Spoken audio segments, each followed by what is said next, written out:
Чугуївської районної державної адміністрації направлено листа до Державної служби геології України по суті вашого звернення. Після отримання відповіді вас буде поінформовано додатково. Також повідомляю вам, що відповідно до статті 55... Ну, то вже таке, так, то вже не важко. Ну, Ну, ви розумієте, що питання серйозне. Тобто, моє питання, мене безпокоює більше того, щоб люди тут жили, розумієте, ні? Щоб люди тут жили. Є тут під нами карти, чи нема? Саме перший слайд нашої Так, презентації. пожалуйста.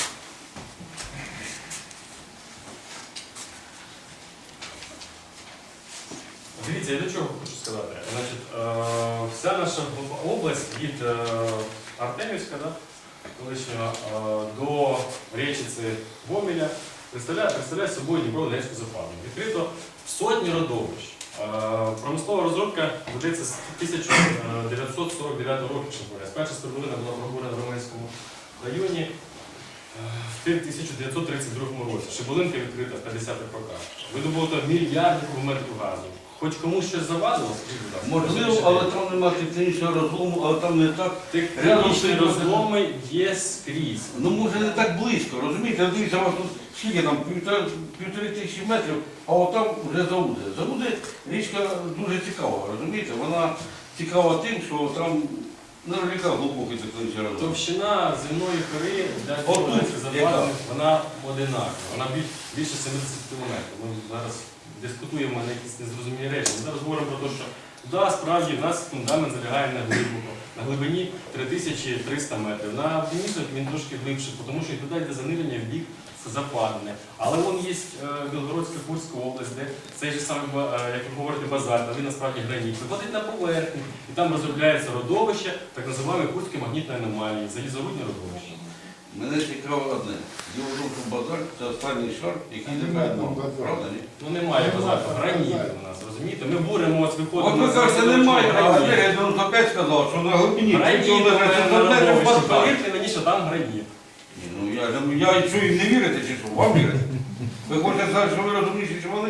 Ні, не розумніше. І я теж так думаю. Ви мені, будь ласка, скажіть, дайте мені 100% гарантію, що населення від цього страждати не буде. Що тут це село не провалиться, Це нікого не точно. прощається. Ось ви бачите цей кісковик, попробуйте Ну це ж вони. стиснути чи щось з ним зробити, зловитися цим кісковиком. Астромолотку.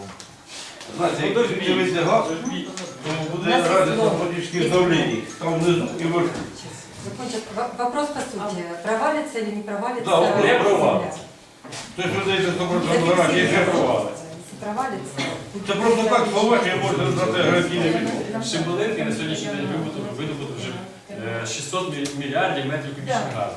Хоч один будинок провалився, розумієте, 600 мільярдів – це колосальний обсяг газу. Я вам хочу сказати ще один момент. Ні, одну секунду, ще один момент.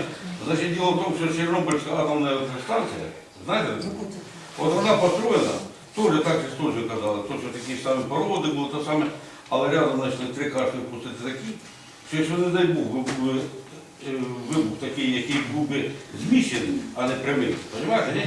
Вона би просто провалилася в глибину 3-4 кілометрів. І там би що було, я не знаю. І ви теж не можете гарантувати безпеку цим людям, які живуть. Дивіться, будь-яка пустота, вона може бути визначена в ході сейсморозвідувальних робіт. Тими дослідженнями, що ми зробили, ви бачите, що велика кількість була зроблена, ніяких пустот в розрізі вивчення до глибини 3500 метрів немає. Крім того, ми пробурили вже 3 свердловини. Жодних пустот теж не виявили. Все заповнено гірськими породами. Я ж кажу, Чорнобильська теж строїть, Да. розумієте, ні? Давайте так, чтобы трохи часу. Тоже таке Вы буде. наступний, вставайте.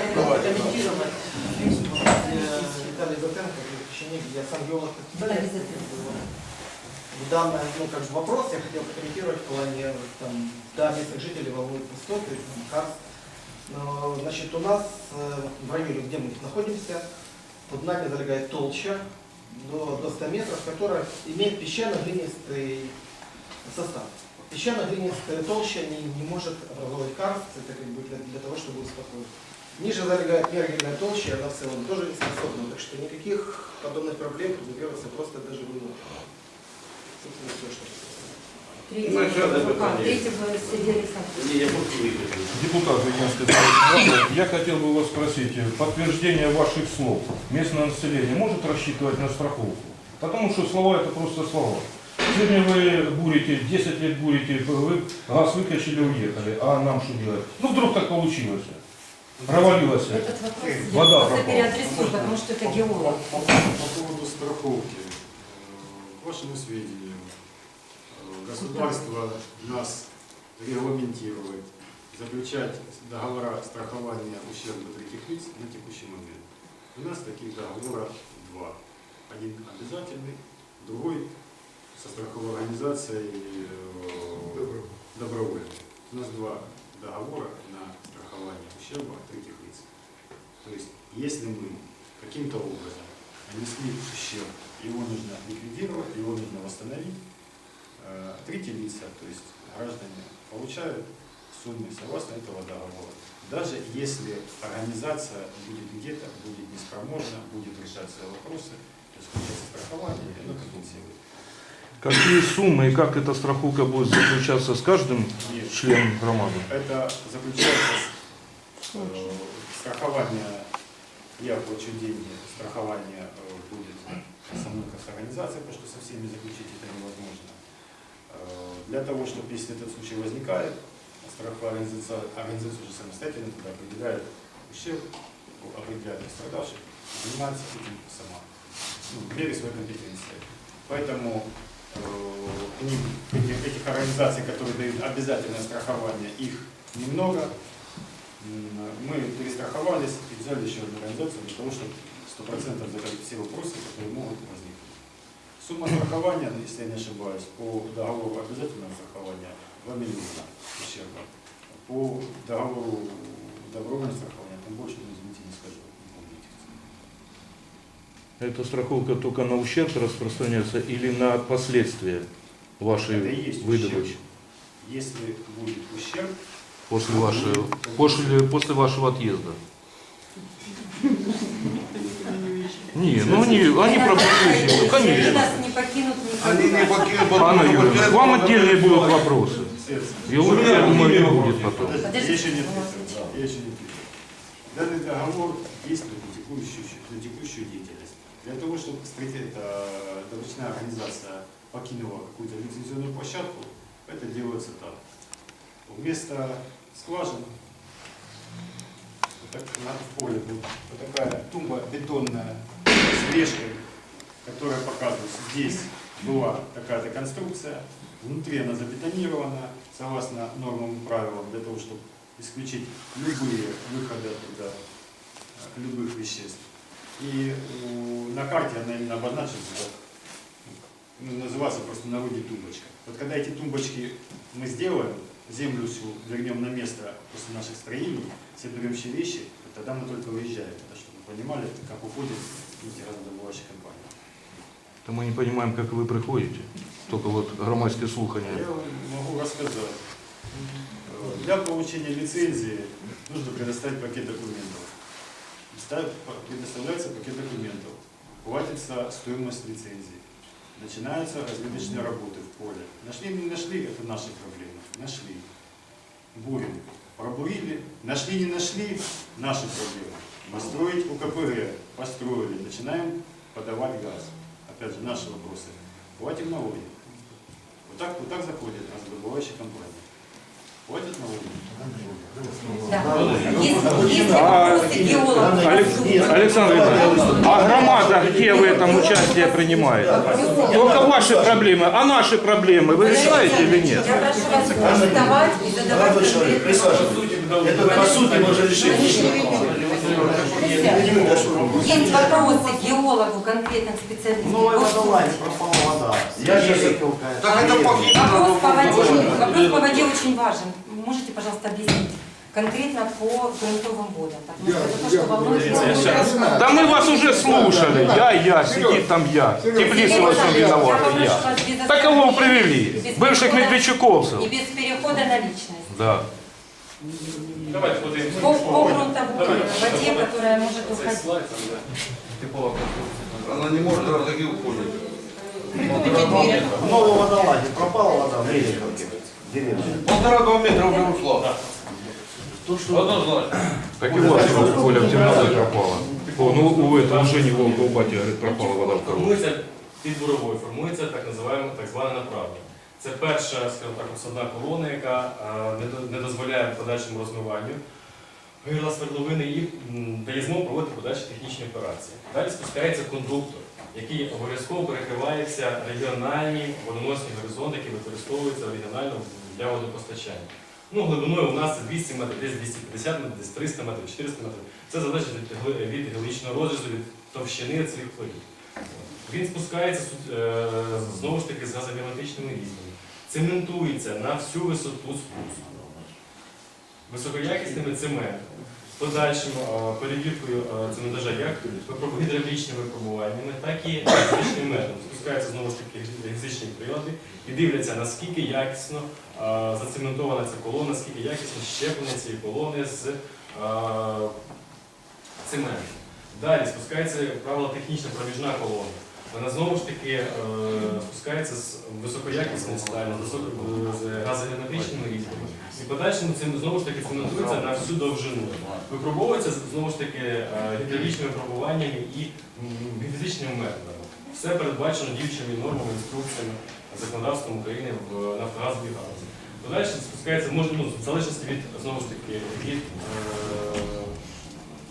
глибини загальних продуктивних азотів може бути ще одна проміжна колона. Вона знову ж таки цементується на всю довжину. І в подальшому спускається експлуатаційна колона, яка безпосередньо забезпечує транспортування вуглеводневої продукції наверх. Таким чином, на верхній частині свердловини безпосередньо гірські породи, в тому числі водоносні горизонти, від самої свердловини і продукції, яку по ній транспортують, виділяє мінімум 3 колони. 3 обсадні колони, зацементовані обсадні колони. Який зв'язок тут з буріння свердловин водоносних горизонтів, я не розумію, як взагалі, як можна це пов'язувати. Це зовсім не Это очень повязано. А можна я попрошу слова екологів, щоб ви надали свої... Яким чином? Вопрос. Подожди, Да, подожди, я тоже хочу сказать, смотрите. Вот это что вы там отсадную трубу нам показываете, это все понятно. Выхода нету и входа тоже. Мы это все знаем, уже будем сами скоро преподавать. Дело в том, что откуда-то берется что-то, а куда-то, а это что у нас есть, эту часть заполняет. То, что, вы поняли. Полость газа выбирается, а туда заполняется водой. И не обязательно, что с колодца. Где вода, а где вода? Вода – это кровеносные сосуды земли. И не надо мне тут рассказывать. Где-то оттуда ушла, где-то туда. А собралось все в одном месте, в том, где вы выкачиваете газ этот. Ну дивіться, я говорю про те, що у нас є покришки, які не пропускають газ. А ви говорите про те, що туди вода. Да при чем здесь мне ваши покрышки? Я говорю о кровеносных Евгений сосудах Александрович, земли. я вас призываю к культуре общения. І я хочу далі. Я сейчас покажу видео. Я Там, где призываю вы к общались с культуре людьми. общения. Призывали людей.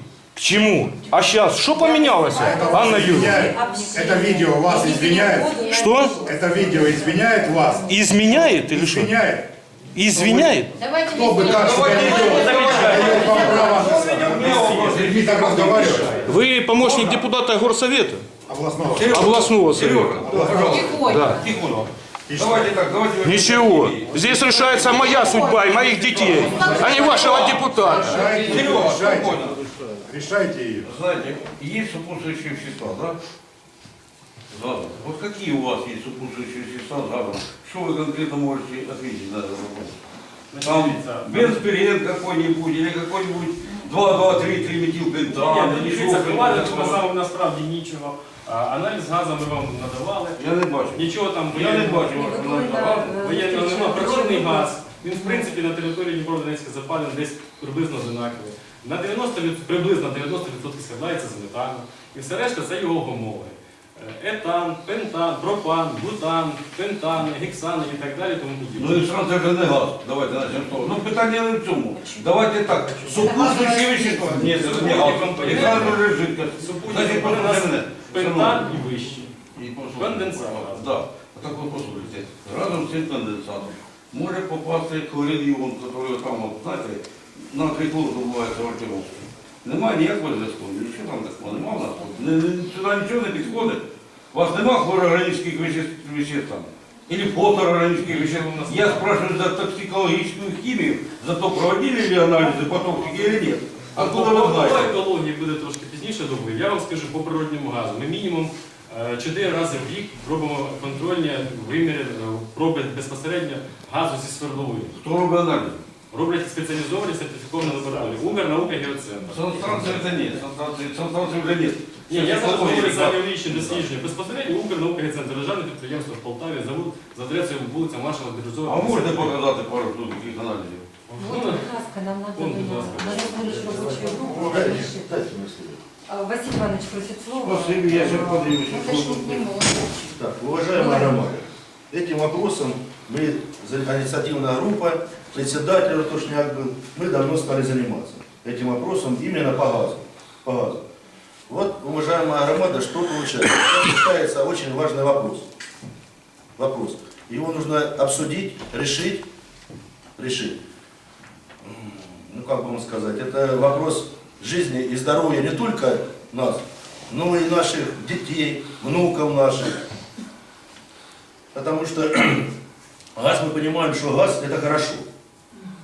Газ хорошо, но газ нужен тогда, когда люди здесь будут жить. А когда отсюда вода уйдет, это уже доказано в Полтавской области, когда люди перестанут дышать здесь, вы кругом поставите эти вышки, так зачем нам нужен газ этот, если у нас не будет воды питьевой и не будет чем дышать? Это раз. Мое личное мнение о том, что в данной ситуации, я никогда в жизни не подпишу никакую бумагу. А я в рабочей группе состою. Помолчите, Валера, помолчите. Никогда в жизни не подпишу. Не аналіз. Валера, давай успокойся, потом будем анализы делать. А тут не надо анализы делать. Тут все наяву. Анализы это чи не анализы. Просто мы сейчас получились в такой ситуации. Мы как заложники получились у вас. Понимаете ли, что нам некуда деваться. Правительство от вас требует увеличивать добычу газа. Вот поэтому мы к нам и обратились. Я так понимаю, что вы еще одну вышку хотите открыть, в дальнейшем еще одна будет вышка открываться. Правительству это по шарабану. Как здесь будут люди жить? Будут они вообще здесь жить? Или вообще не будут жить? Ну нам же это не безразлично. Мы-то должны как-то находиться, это самое. И, Я да, поняла. Ваше Воп- выступление, вопрос, по сути. ну вопрос, какой я могу вопрос Он задать вопрос, если... Нет, понимаете, какой я вопрос могу задать, если это все... На мой взгляд, Я смотрю ваш анализ, да? Там элементный анализ. А вы мне скажите, по токсическим веществам анализы проводились? Токсикология. 3-4 нуля после заготовления, с использованием аналитических весов, доведение до постоянного веса и так далее. Вот как это делается обычно, знаете? Трошки задати питання пізніше, коли буде виступати еколог. Да зачем мы я сами не сидим? можу. Она рассказывает, что хорошо все. Энергия 95 выступала, что Василий Иванович, в конце года ставим вышку тебе, и ты будешь балдеть. Елки, вот этой вышки охеренно все получается. Никаких выбросов, ничего нету, никакой химии, ничего не горит, не пылает. Если давайте доведу я такой вот пример. Здесь у нас пришел к нам работать, зачепил Александр Васильевич. Да. Да, он пришел, он сажает поля, он выращивает пшеницу, он не собирает это собрание. Ему можно, потому что это экологически чистое, собирать урожай, все. А зачем нас, если это не вредно, зачем мы здесь находимся и зачем мы это обсуждаем? А потому что это очень вредно, очень вредно. Татьяна Ивановна, Потому что сейчас понимаете? демократия, и дано право голоса громаде, поэтому отсюда. Вот и громаде, право голоса громаде, я объясняю громаде, потому что мы заложники стали. Объявление не было расклеено по громаде. Мы заложники стали. Потом мы зададим все вопросы. Выступаю, потому что... Приступай дальше. Для нас газ уже должен быть бесплатно, а не по 7 рублей. Правильно. А то, что собираются котельник делать, а кругом нас вышки становятся. Згадався ситуацію, Кому? одну секундочку. Коли я готував свій дипломний проєкт, ще будучи студентські роки,